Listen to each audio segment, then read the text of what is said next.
I have decided to kill myself. I think it's important someone understood why, so I'm making this video before I blow my head off. The first time I remember it happening, I was 9. Johnny Well and I were playing in his backyard. The sun was setting over his back fence, warm oranges and red shining through the bone white slates like a creamsicle against pearly white teeth. Johnny was the cowboy and I was the dirty redskin, stealing his horse. We ran around the swing set, him laughing and me whooping and threatening to scalp him.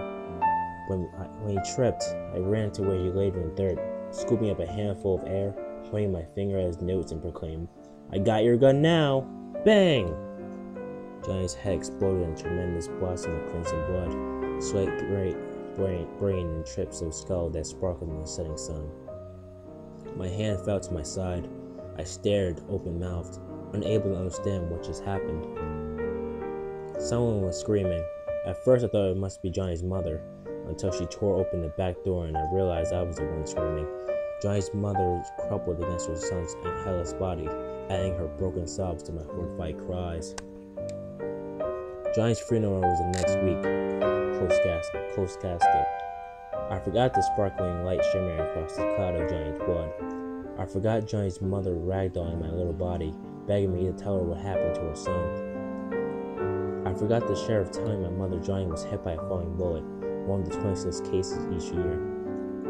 I forgot my father's quiet talks with my mother about how they never found the round that inspired Johnny's smile across the grass. I adjusted. I coped. I forgot.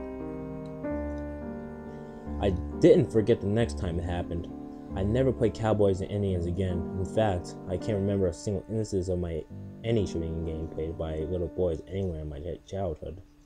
I do remember the little girl in the park, popping her little Nerf balls as she bounced around. She ran up to me, brandishing the weapon and shouting, "Hands up!" I smiled and complied, dropping my sandwich in mock terror. I lifted my hands to the sky and petitioned for mercy. A true homicidal maniac in the making. She executed me with a flurry of staccato pops. I dutifully played dead. Sprawling across my bench, she giggled and proclaimed, "Your turn, shoot me!" A sudden sensation of intense discomfort slithered up my spine. I thought of flowers glittering crimson roses wet with morning dew. She eyed me impatiently, apparently convinced she might have to nerve me once more to provoke a response. I lifted my finger weakly, pointed at her, and whispered, "Bang." This time, I wasn't the one screaming. Her mother cradled her baby's dismembered limbs, frantically clutching an arm, then a leg.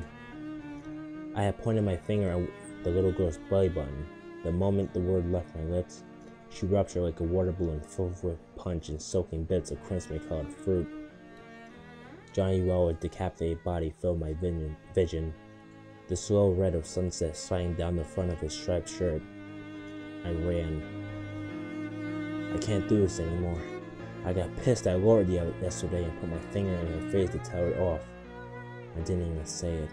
I couldn't bring myself to soap my girlfriend's brains off the kitchen floor. I can't do this anymore. All I have to do is put my finger against my temple and say it. At least, I'll go out with a bang.